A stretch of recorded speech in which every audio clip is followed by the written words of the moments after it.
이재명 대표가 부산을 방문하는 일정을 소화하는 중에 피습을 당한 것으로 전해졌습니다. 국민의힘 배현진 의원이 오늘 오후 서울 강남 신사동에서 괴한에게 피습당했습니다. 俺の名はエレン・イエーガー。パラディ島にある全ての壁の硬質化が解かれ、その中に埋められていた全ての巨人は歩み始めた。壁の巨人はこの島の外にある全ての地表を踏み鳴らす。そこにある命をこの世から駆逐するまで。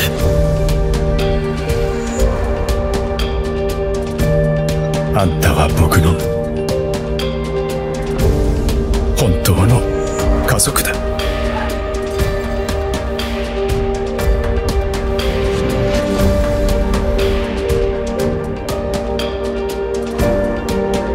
見ていてくれたかい？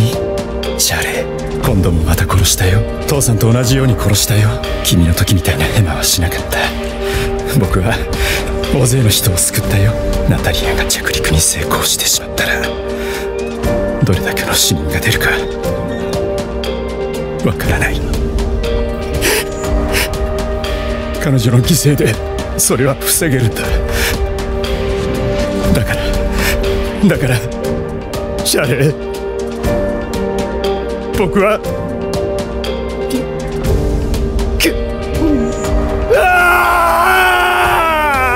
안녕하세요. 명작 콘텐츠를 리뷰하는 콘텐츠 리뷰어 리뷰남입니다. 정치란 사회적 가치의 권위적 분배다. 정치라는 단어의 사전적 정의입니다. 그리고 이념을 넘어 권위를 통해 사회적 가치를 분배하는 방법은 현실적으로 크게 두 가지가 있습니다. 최대 다수인 국민들의 행복을 추구하는 공리주의적 분배, 권위를 가지고 있는 이들의 개인적인 이익을 추구하는 이기주의적 분배. 오늘날 한국 정치를 생각해봅니다. 우리나라의 정치는 공리주의의 탈을 뒤집어 쓰고 있는 이기주의의 형태를 띠고 있습니다. 모든 정치인이 국민을 위한다고 하지만 그 누구도 국민을 생각하지 않죠. 자신의 정당과 개인의 안위가 우선일 뿐입니다. 그리고 이에 대한 결과로 대한민국은 자연적으로 소멸할 최초의 국가가 되었습니다. 여기 공리주의와 이기주의를 잘 표현하고 있는 두 명의 인물이 있습니다. 페이트 제로의 에미야 키리스구, 진격의 거인의 에렌 예거. 저는 이들의 사례를 통해 공리주의와 이기주의를 먼저 설명하고자 합니다. 그리고 나아가 한국의 정치가 공리주의적 관점에서 얼마나 일그러져 있으며 또 우리는 이 같은 관점에서 어떤 방식으로 정치에 관심을 가져야 할지 나름의 소신을 담아 리뷰해보고자 합니다.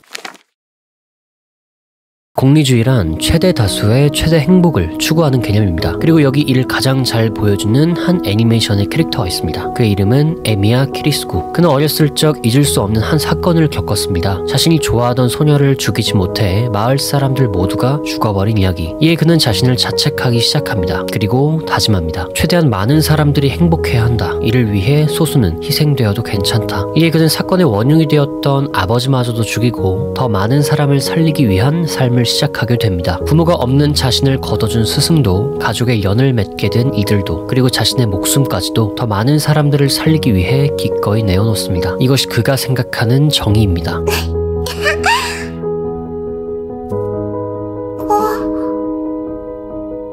사요나라, 이리에.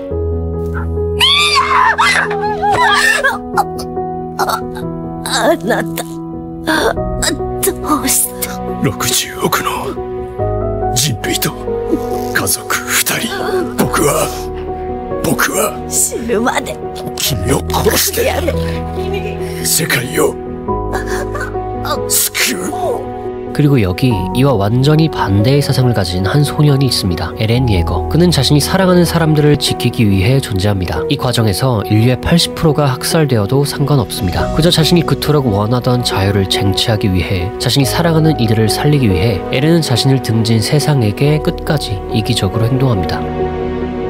生まれた時からずっと俺の目の前には鬱陶しい壁があった。炎の水、氷の大地、砂の雪原。それを見た者はこの世で一番の自由を手に入れた者。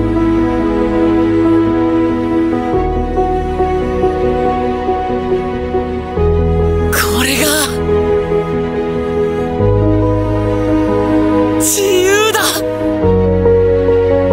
여러분 여러분에게 한 가지 질문을 드리고 싶습니다. 당신은 어느 쪽의 인간이 더 정의롭다고 생각하시나요? 당연히 더 많은 인간을 살리는 지극히 공리주의적인 행동을 하고 있는 에미야 키리스코의 사상이 정답이라고 생각하시나요? 그렇다면 그의 사상은 현실적인가요? 현실의 인간들이 키리스구 같은 인생을 살아갈 수 있나요? 하지만 만약 그것이 아니라면 우리는 에렌 예거와 같이 이기적으로 살아갈 수밖에 없는 걸까요? 더 많은 이들의 행복을 바라는 공리주의, 나의 행복을 바라는 이기주의, 그 사이 어딘가에서 우리는 어떤 정답을 찾아낼 수 있을까요? 나아가 우리는 어떠한 형태로서 우리의 신념을 지킬 수 있을까요? 그리고 한국의 정치에서 우리는 다수의 행복과 개인의 행복 중 어느 것에 더 큰 비중을 두어야 할까요? 오늘날 우리가 겪어왔던 한국의 정치를 생각해봅니다. 수많은 한국의 정치인들은 말합니다.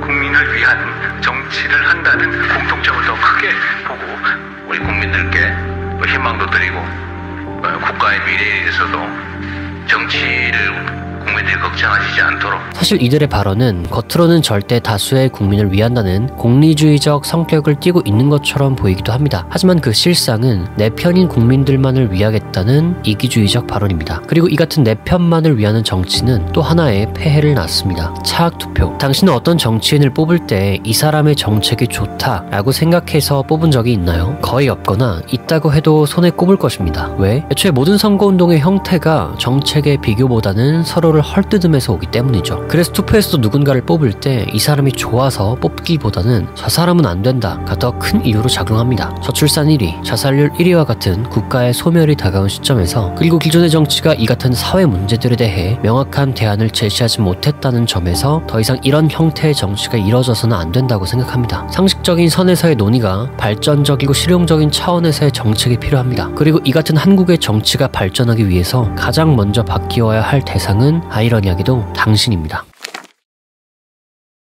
정치라는 분야의 한정에 저는 이기주의가 공리주의를 완성한다라고 생각합니다. 애초에 공리주의란 소수의 행복을 무시하는 개념이 아닙니다. 그저 다수의 행복에 있어 소수의 행복이 어쩔 수 없이 무시되어야 할 경우 이를 인정하는 것뿐입니다. 본래라면 다수의 행복도 그리고 소수의 행복도 모두 존중하는 것이 공리주의입니다. 하지만 한국의 정치는 반대입니다. 소수의 의견이 다수의 의견으로 여겨지는 경우가 많습니다. 이는 정치에 관심이 많은 일부 세력의 의견이 마치 다수의 의견처럼 국회에 피력되기 때문입니다. 그리고 이 같은 정치에 대한 무관심이 최대 다수의 최대 불행을 만들어가고 있습니다. 앞서 저는 이기주의는 공리주의를 완성한다고 밝혔습니다. 투표권을 적극적으로 행사한다는 점은 자신의 이익을 대변한다는 점에서 이기주의적 특성을 띱니다. 하지만 장기적으로 봤을 때는 더 많은 국민들의 의견을 대변할 수 있다라는 점에서 공리주의적 성격을 띠기도 합니다. 내 얘기가 반영되는구나 라는 한 번의 경험이 사람들을 바꿔놓습니다. 그리고 이는 더 높은 투표율로 이어져 국민의 여론이 정치에 더 많이 반영될 수 있는 시발점이 됩니다. 정치에 관심이 있는 일부 세력만 혜택을 받는 것이 아닙니다. 더 많은 국민들이 정치에 참여하게 됨으로써 더 다수의 국민이 국가로부터 혜택을 받게 됩니다. 이를 통해 궁극적으로는 최대 다수의 최대 행복이 가능해집니다. 성향 자체가 이기적인 사람도 있습니다. 반대로 더 많은 사람의 행복을 바라며 자신의 행복을 내려놓는 공리주의적인 사람도 있습니다. 이는 개인의 삶의 영역입니다. 하지만 정치라는 분야에서만큼은 여러분 모두가 이기주의적이어야 한다고 생각합니다. 그리고 제가 여러분께 말씀드리고자 하는 건 그리 대단한 게 아닙니다. 그저